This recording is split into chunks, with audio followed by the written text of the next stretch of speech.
Bismillahirrahmanirrahim. Assalamualaikum warahmatullahi wabarakatuh.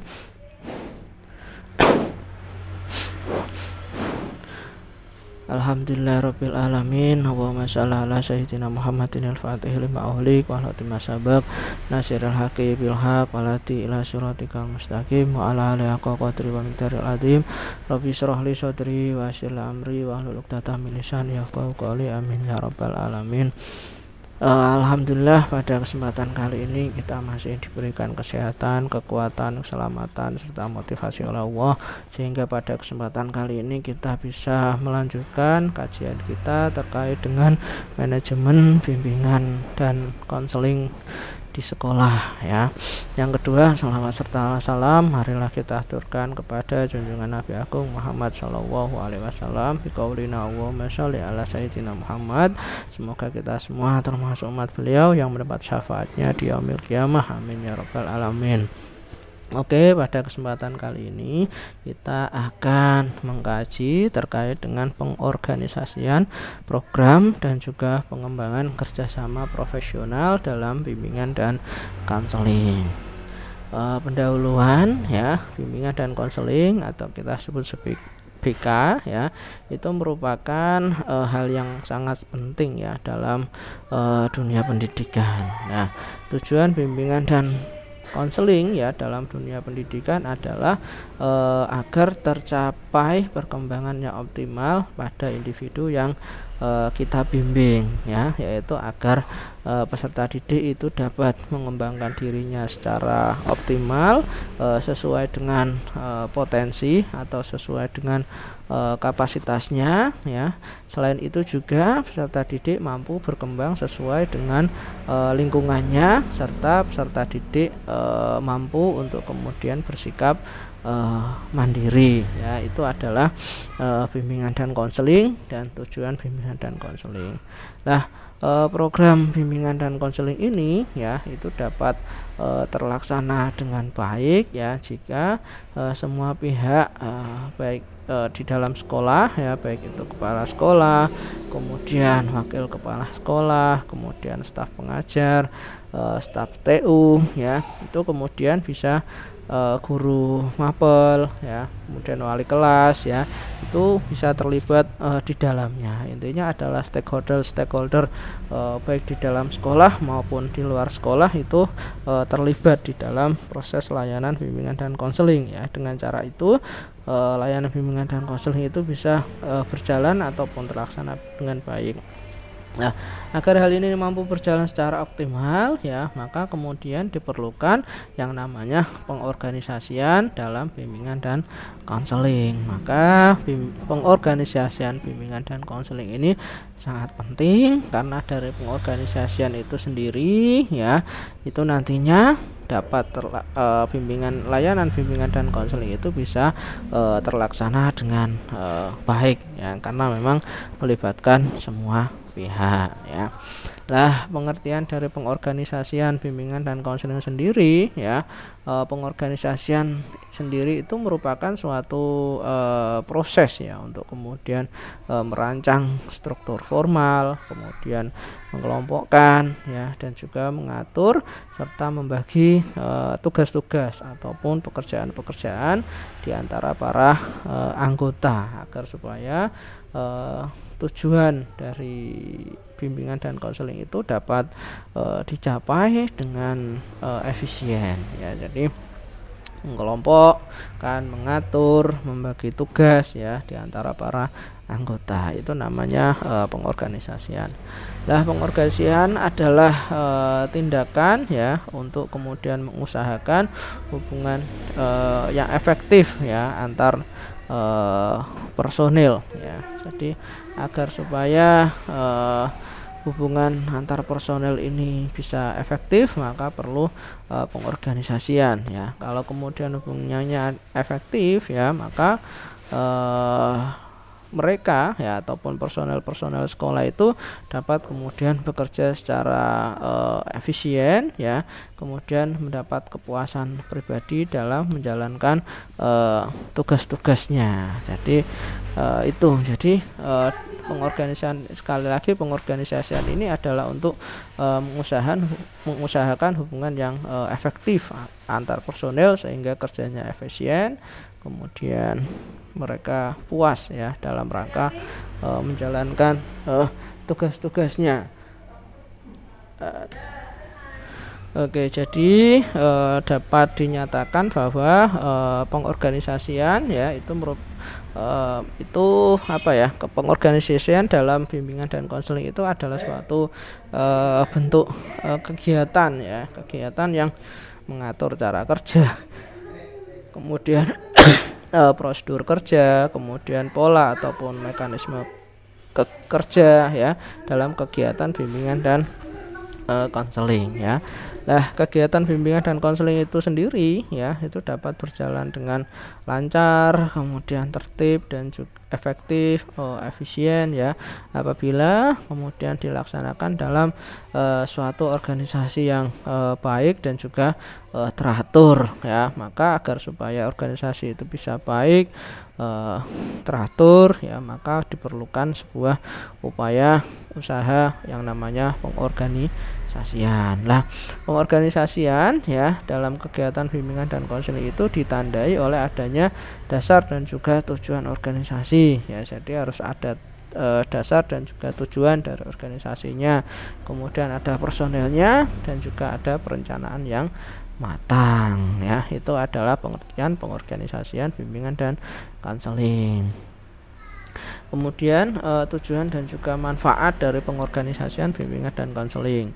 Pengorganisasian ya itu bertujuan untuk meningkatkan efektivitas dan juga efisiensi dalam pelaksanaan bimbingan dan konseling ya. Kemudian pengorganisasian juga meningkatkan pemahaman ya terhadap stakeholder ya dalam pelaksanaan bimbingan dan konseling ya. Selain itu, pengorganisasian juga mampu membangun komunikasi ya dari berbagai petugas bimbingan dan konseling sehingga kemudian terjadi persepsi yang sama. Jadi persepsinya sama karena memang terbangun sebuah komunikasi ya dari pengorganisasian itu.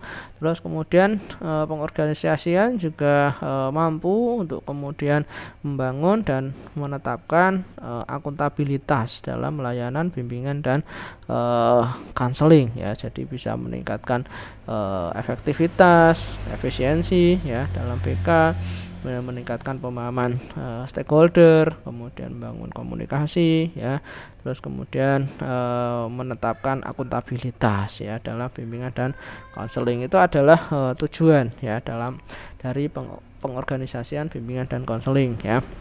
Nah, sedangkan manfaatnya adalah satu, yang pertama, ruang lingkup pelayanan bimbingan dan konseling jauh lebih luas dan semua siswa harus mendapatkan pelayanan bimbingan terutama melalui bimbingan kelompok ya. Jadi dari pengorganisasian ini ya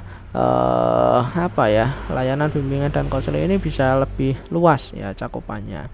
Terus kemudian pelayanan bimbingan konseling menjadi usaha yang dilakukan bersama oleh staf bimbingan sebagai tim kerja. Jadi bimbingan dan konseling ini ya dilakukan secara bersama-sama ya. Staf BK ini sebagai tim kerjanya. Kemudian sarana personal dan juga material dapat kemudian dimanfaatkan secara optimal sehingga dari segi finansial lebih dapat dipertanggungjawabkan dan efisien. Jadi sarana prasarana baik secara personal maupun secara material itu semua kemudian bisa dimanfaatkan dan dioptimalkan ya, sehingga nanti harapannya program BK ini dari segi finansial itu bisa dipertanggungjawabkan, kemudian program-program BK juga bisa berjalan secara efisien ya.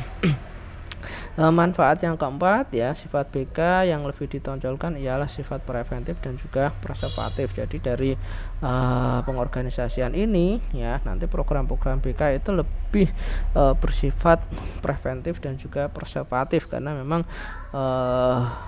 program BK dilakukan secara bersama-sama dengan memanfaatkan personil dan juga material secara optimal ya. Manfaat yang kelima, layanan BK ya dalam semua komponen program itu kemudian mendarah daging dalam kehidupan sekolah. Jadi kalau ada pengorganisasian, nanti layanan BK itu bisa mendarah daging ya, dalam artian bisa melekat ya pada semua personil sekolah. Terus yang keenam, kedudukan, wewenang, kemudian tugas konselor sekolah itu bisa diakui oleh staf pendidik di sekolah dan dinilai positif karena di samping program pengajaran terdapat program bimbingan yang sama-sama dikelola secara profesional. Dari pengorganisasian ini ya, kedudukan, kemudian wewenang, kemudian tugas konselor itu bisa diketahui, bisa diakui oleh staf pendidik di sekolah, sehingga kemudian bisa dinilai positif ya. Jadi tidak hanya sekedar pengajarannya yang kemudian dinilai, tapi layanan bimbingan dan konseling itu juga bisa dinilai dan juga dikelola secara profesional. Kemudian yang 7 ya, dibuktikan bahwa pelayanan bimbingan dan konseling tidak hanya meliputi wawancara konseling, tapi mencakup berbagai kegiatan lain untuk semua satuan kelas. Jadi dari pengorganisasian ini bisa dilihat bahwa layanan BK itu enggak hanya wawancara konseling ya, tapi juga mencakup seluruh kegiatan pada satuan sekolah ya, satuan lembaga pendidikan atau satuan kelas ya. Kemudian manfaat yang selanjutnya adalah lebih mudah menentukan urutan prioritas, yaitu layanan bimbingan yang diutamakan di institusi pendidikan tertentu pada jenjang pendidikan tertentu. Jadi dari pengorganisasian ini bisa menentukan skala prioritas ya.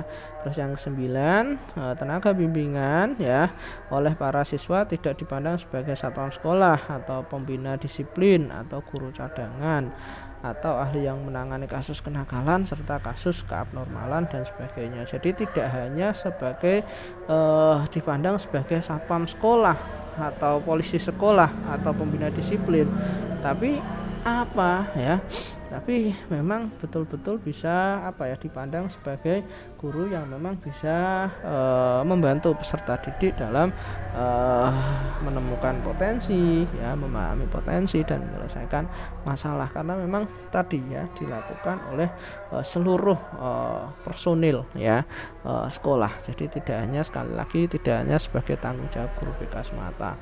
Kemudian diperjelas bahwa layanan bimbingan yaitu mengandung unsur proses yang membawa hasil secara gradual sebagai akibat dan usaha tenaga bimbingan dan siswa bersama-sama, seperti pengajaran yang juga mengenal unsur proses. Jadi dari pengorganisasian ini masyarakat sekolah itu akan tahu bahwa layanan bimbingan dan konseling itu perlu proses ya, tidak hanya kemudian setelah konseling terus kemudian bisa dilihat hasilnya ya, kemudian bisa selesai ya, tidak, tapi merupakan sebuah proses yang melibatkan seluruh stakeholder dan juga seluruh komponen di sekolah. Nah, itu manfaat ya dari pengorganisasian. Jadi sangat penting ya, agar supaya mereka paham tentang BK, agar supaya mereka tahu tentang BK, agar supaya bisa menentukan skala prioritas ya, agar supaya mereka bisa paham bahwa konseling tidak hanya wawancara saja ya, karena memang sekali lagi melibatkan seluruh komponen ya, seluruh stakeholder di sekolahan tersebut. Kemudian prinsip-prinsip pengorganisasian ya, bimbingan dan konseling. Yang pertama, program layanan bimbingan di sekolah harus dirumuskan dengan jelas. Jadi dalam pengorganisasian layanannya harus dirumuskan dulu ya, perencanaannya harus jelas dulu ya, baru kemudian diorganisasikan. Kemudian program bimbingan harus disusun sesuai dengan kebutuhan sekolah masing-masing. Jadi programnya itu harus disusun sesuai dengan kebutuhan sekolah sehingga bisa sehingga pengorganisasiannya juga bisa efektif. Kemudian penempatan petugas bimbingan harus disesuaikan dengan kemampuan, potensi ya, bakat, minat, keahlian masing-masing. Jadi penetapan personil petugas bimbingan ya stakeholder ya, itu harus disesuaikan dengan potensi ya, baik itu bakatnya, minatnya serta keahliannya masing-masing ya. Yang keempat, program bimbingan jana diorganisasikan secara sederhana. Jadi pengorganisasiannya harapannya secara sederhana, tidak usah terlalu rumit, jelimet ya. Harus harapannya bisa secara sederhana biar supaya personel-personelnya ini juga nyaman ya, tahu paham bagaimana mereka menjalankan tugas dan juga tanggung jawabnya. Kemudian selanjutnya menciptakan jalinan kerjasama yang efisien di antara petugas bimbingan sekolah dan di luar sekolah yang berkaitan dengan program bimbingan di sekolah. Jadi harus ada jalinan kerjasama antara konselor, kemudian dengan stakeholder di sekolah maupun di luar sekolah. Kemudian sebagai sebuah organisasi ya, kemudian harus bisa memberikan informasi yang penting dalam pelaksanaan program bimbingan dan konseling. Jadi personel ataupun guru BK ini harus mampu kemudian memberikan informasi pada stakeholder ya, baik di dalam sekolah maupun di luar sekolah terkait dengan program pelaksanaan program bimbingan dan konseling. Terus yang selanjutnya, program layanan BK harus merupakan suatu program yang integral dengan keseluruhan program pendidikan di sekolah. Jadi programnya harus nyambung dengan program-program yang ada di sekolah. Jadi tidak boleh kemudian nyelewa dengan tujuan maupun program yang ada di sekolah. Itu adalah prinsip. Jadi panjenengan semua nanti kalau melakukan pengorganisasian ya harus patuhi prinsipnya ya. Programnya harus jelas sesuai kebutuhan, kemudian penempatan personel harus sesuaikan dengan potensi masing-masing, secara diorganisasi secara sederhana, kemudian harus ada kerjasama yang efisien antara petugas dan juga personil ya. Kemudian harus istilahnya memberikan, sebagai konselor harus memberikan informasi kepada personil ya. Dan yang selanjutnya adalah harus merupakan suatu program yang integral ya pada seluruh program pendidikan di sekolah. Jadi harus tidak boleh terlalu berbeda ya, ataupun nyelewa ya dari program sekolah. Kemudian pola dan juga struktur perorganisasian ya, layanan bimbingan dan konseling itu dilaksanakan di bawah tanggung jawab kepala sekolah dan juga seluruh staf. Jadi sekali lagi menjadi tanggung jawab kepala sekolah dan juga seluruh staf ya. Staf ya, di sini ada guru BK, guru mapel, wali kelas dan lain sebagainya. Nah, di sini koordinator BK yaitu bertanggung jawab dalam menyelenggarakan bimbingan dan konseling secara operasional. Jadi yang menjadi ketua tim ya, penanggung jawabnya adalah kepala sekolah, tapi ketua timnya itu adalah koordinator BK atau konselornya. Ya, yang selanjutnya adalah pola dan juga struktur ya pengorganisasian BK. Ini adalah kepala sekolah ataupun wakil kepala sekolah, yang mana beliau adalah sebagai penanggung jawab ataupun pelaksana teknis dalam bimbingan dan konseling. Terus kemudian ada koordinator ataupun guru BK ya. Ini beliau adalah sebagai pelaksana utama ya, yang mana mengakomodir semua kegiatan yang terkait dengan guru mata pelajaran dan juga pelatih ataupun personel yang lain ya, itu yang mengakomodir personel yang lain. Kemudian guru mata pelajaran ya, ini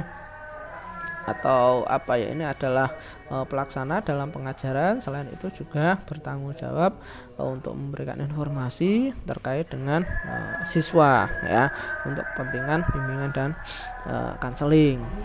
Kemudian wali kelas ya, ini di samping dia mengajar ya, mengelola kelas, kaitannya dengan bimbingan dan konseling itu adalah bertanggung jawab dalam membantu kegiatan bimbingan ya. Siswa ya, ini selain dia berhak menerima pelajaran, pelatihan ya, siswa juga berhak menerima layanan bimbingan dan konseling ya. Kemudian TU adalah membantu kepala sekolah dalam penyelenggaraan administrasi. Ya, selain itu, ya TU juga membantu pelaksanaan administrasi dalam bimbingan dan konseling. Ya, komite sekolah ini adalah lembaga mandiri yang kemudian dibentuk dan juga berperan dalam peningkatan mutu layanan, ya, yang mana tugasnya adalah mempertimbangkan, memberi arahan, memberi dukungan, kemudian memberikan sarana dan juga prasarana, serta melakukan pengawasan, ya, baik itu terhadap sekolah maupun terhadap layanan bimbingan dan konseling.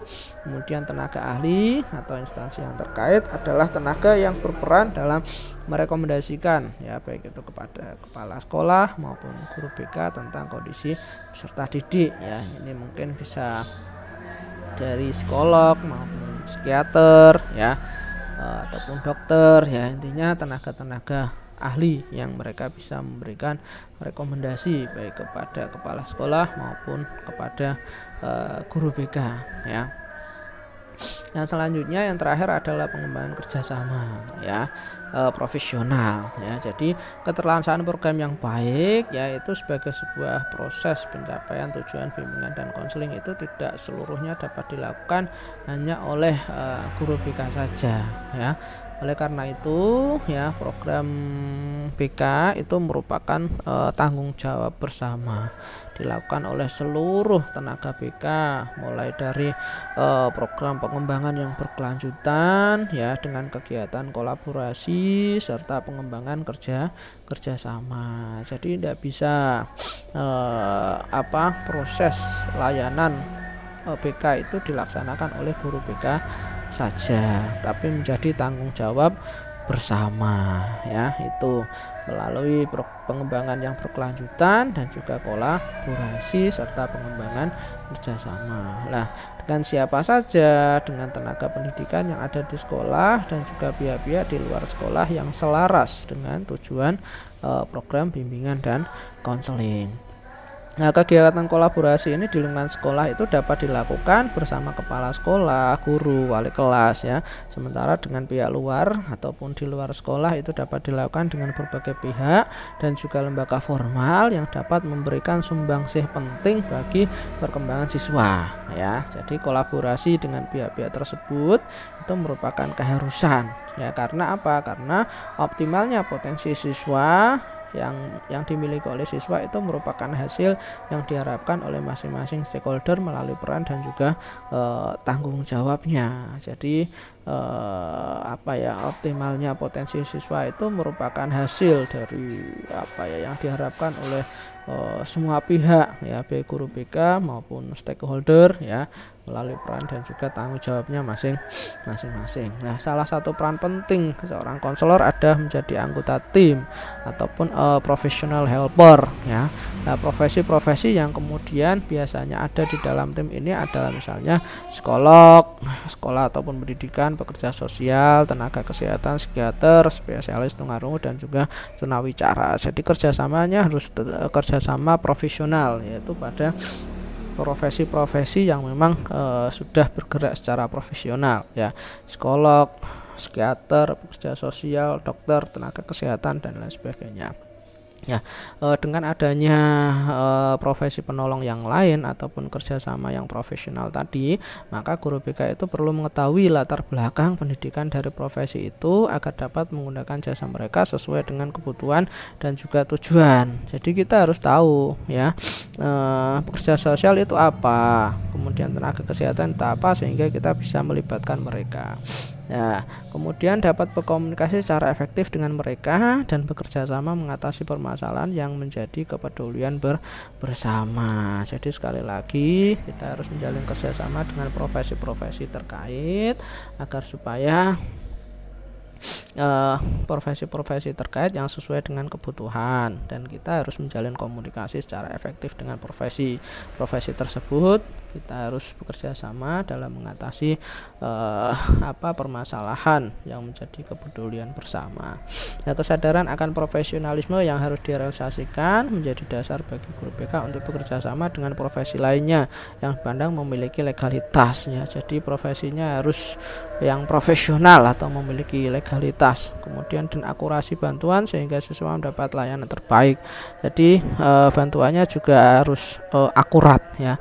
Selain itu, kegiatan kerjasama merupakan fungsi dasar yang dapat mempertahankan hubungan profesional yang positif. Jadi kita harus menjalin kerjasama agar supaya kita bisa menjalin hubungan profesional yang positif antar profesi ya, konselor dengan psikiater, dengan psikolog, tenaga kesehatan dan lain sebagainya.